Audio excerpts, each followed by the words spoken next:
Well, it's that time of year once again, is it, where we look back over the year that was 2024. That's right. It's time to do 2024 in review. Now this has been an interesting year. In some ways, actually pretty big, right? Lots of interesting things have happened. In other ways, this has felt a little bit more like, a sequel year. There's been a lot of Mark IIs, Mark IIIs, right? Upgrades to existing things, both in terms of cameras and in terms of lenses and in terms of kind of some of the wider things that have happened. And certainly that's not a bad thing at all. That can actually be really good, actually. We all love a new exciting range of cameras, lenses, whatever it might be. But a new version, an upgrade, is always an interesting one because it allows manufacturers, brands to fix what was maybe a little bit broken, to add in things that were missing, to take out things that are not wanted, and to just change things and to really refine products in a way that can be incredibly beneficial. And Mark II or Mark III, Mark IV, whatever it might be, can often be a much improved version of the original. At least you would certainly hope so, right? And that's certainly what we've seen. We've seen a lot of new cameras that are upgrades from an original that came out over the last few years. We've seen a lot of lenses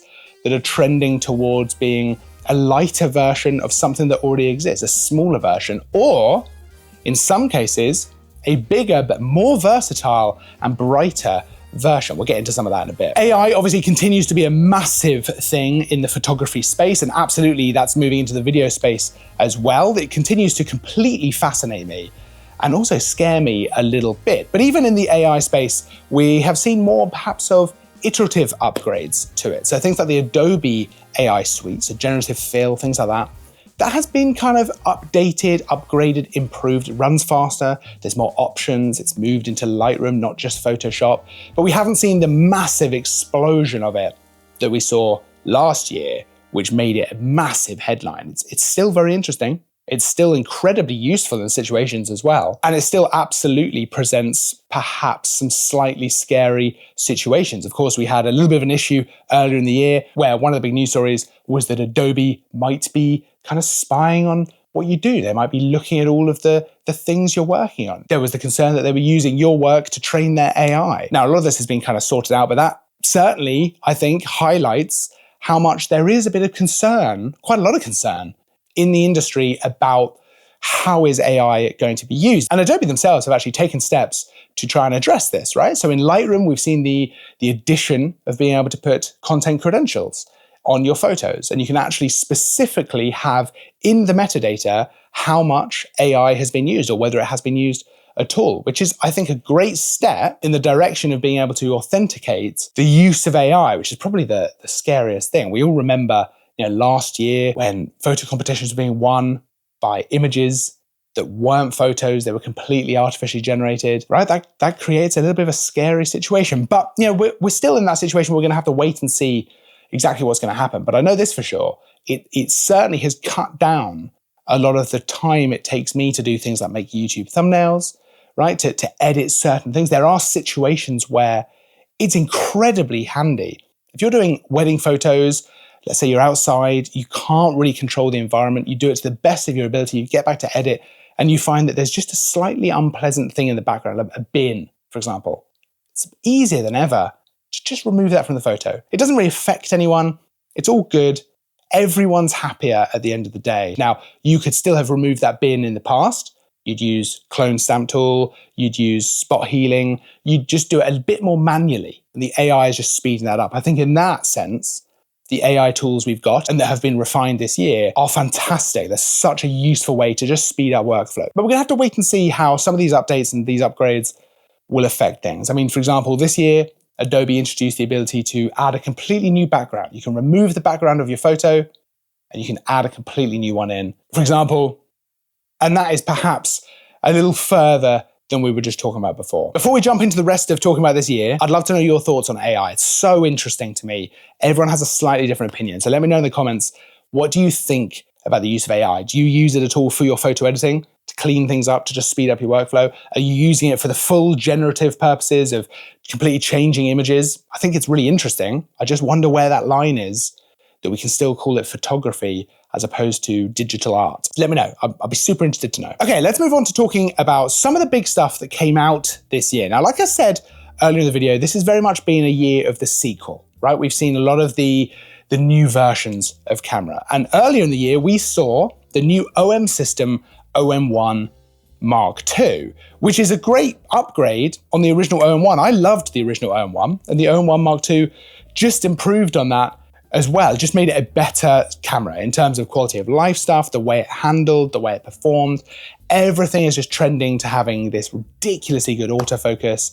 Everything just works very well, makes your life as easy as possible. And that's a trend that I think we saw throughout the year, right? Cameras absolutely as tools and how easy they can make your life. A lot of the cameras that came out this year, and this is true over the last couple of years actually, are able to take so much of the workload away from you if you want them to. The autofocus is unbelievable. I mean, so ridiculously good. And on top of that, we've got lots of different ways for the cameras to handle different things for you, just to make your life as a photographer or a videographer a lot easier. That's certainly true with some of the flagship products that we saw released this year. So for example, Canon brought out 2 flagship level cameras at the same time, the same day, which I'll be honest, from the perspective of having to review them both at the same time, was not ideal. But you know, I can't complain. The R5 II and the R1 both came out back in the summer, and both of these cameras are frankly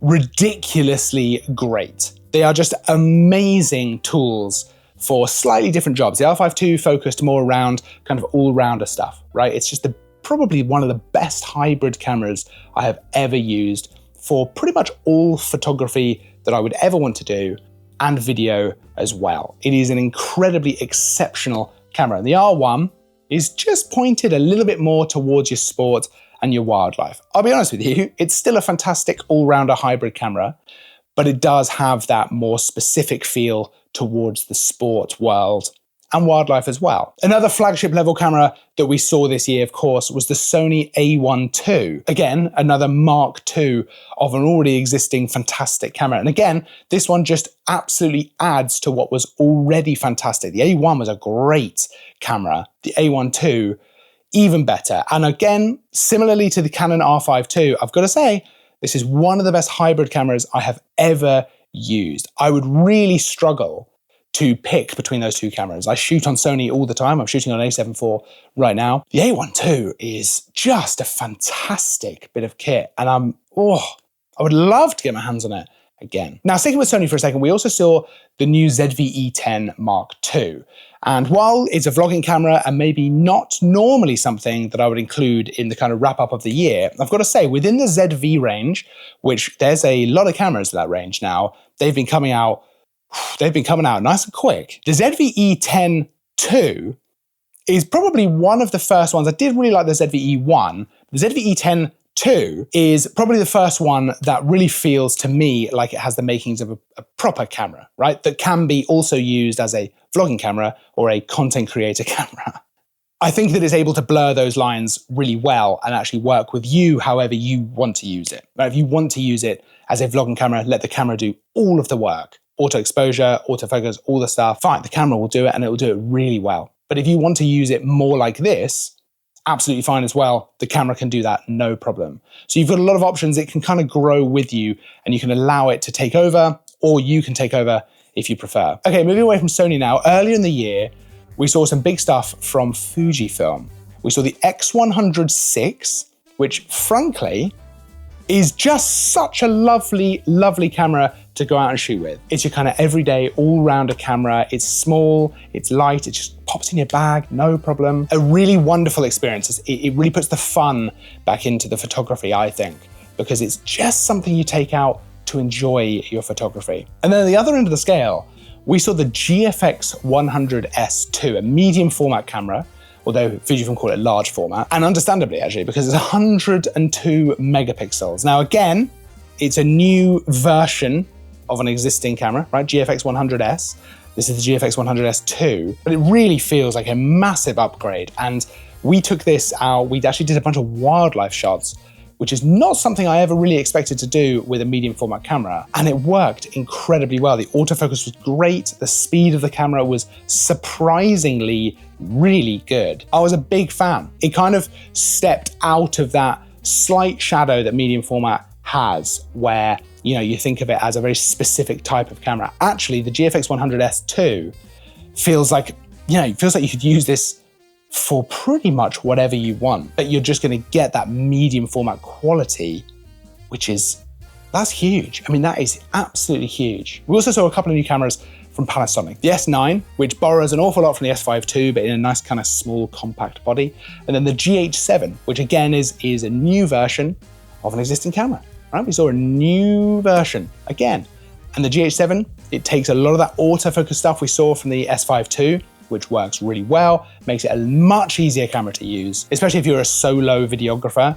You can have a much better time with the GH7. Now, Nikon have obviously had a big few years. Really big, actually. They've had some incredible cameras come out. Now, this year, we saw the Z6 III, which I'll be honest, I've yet to properly test out, but it certainly looks to take an awful lot from those flagship Z9, Z8 cameras and put it into a slightly more affordable package, a great all-rounder. I mean, fantastic if you're a videographer as well, because there's so much to offer there. But it looks to be another great offering from Nikon. I'm hoping to get my hands on it sometime in 2025 to really kind of test that out. In terms of lenses, things are certainly trending the way they have been over the last few years, right? Which is smaller, lighter versions of existing lenses, which is great. You love to see it. And actually, once you start using one of the newer versions, you can't imagine going back, because those lighter lenses, it's just much, much nicer on the back, on the arms, on the shoulders.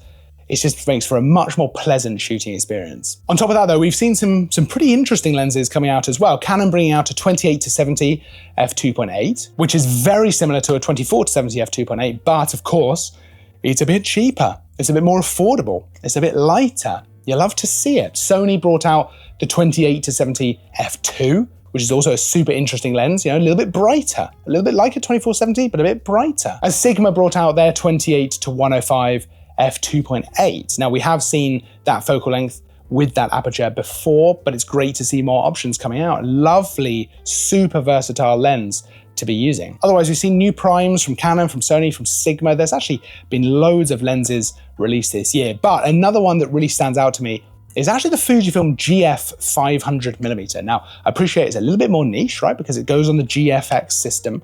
So pairing this with the GFX 100S2, this is the lens I used for the wildlife shots that I took with that camera, right? So medium format camera, 500mm, out shooting wildlife. And you would not believe how usable this lens was handheld. So we're talking light enough to be handheld, to walk around with it, to be quite happy using it. But optically, unbelievable quality. Now, moving away from new releases for a second, we talked a bit about AI earlier in the video, and absolutely, I think this is something that's going to dominate the next few years, the next decade maybe, of this industry. I think it's going to be really interesting, a little bit scary to see what direction it goes in. But over on Tutorial Tuesday, where we put out a new tutorial every Tuesday, as you might have guessed by the name, we've done a lot of editing. We've done a lot of photo editing this year, a lot of photo editing tricks and tips and how you can do certain things. And absolutely, that is, I think, where the AI tools are really coming into effect. We've seen it a lot in cameras as well. So things like artificial intelligence, deep learning algorithms for autofocus that have just improved autofocus over and over and over, almost to the point where you think it can't get better. And then you use a camera like the R5 Mark II and you see what it's doing. And it's working out in a game of basketball who's going to receive the ball and therefore who it should focus on, which is wild. To watch it in action is wild. But within the editing world, the tools are really, really useful. We touched on it earlier. It speeds up your workflow. It can make certain jobs a lot easier. And you can ultimately come out with a better end result. So if you're interested in learning some of this stuff or checking out some of the different things that you can do, certainly within Lightroom, but we touch a bit on Photoshop as well. We've got loads of videos on the main channel here, Power Cameras. The Tutorial Tuesday playlist is absolutely full of editing tutorials using all of the latest tools. Now, 2024 it's been a big year, right? There's been a lot of releases, a lot of things happening with AI, and I cannot wait to see where we're headed in 2025. What are we going to see in terms of cameras, in terms of lenses, and of course, in terms of that artificial intelligence that we all love and hate, right? What is going to happen with all of this stuff? Let me know your thoughts on 2024 within the photo video space in the comments, whether it's about AI. What are your thoughts about all of that? Was this the year that you upgraded to a new camera, a new lens? Did you add something to your kit bag? Did you trade in a bunch of stuff? Did you get rid of things? What did you go for? What are you shooting? What are you shooting over this year? What are you hoping to shoot next year?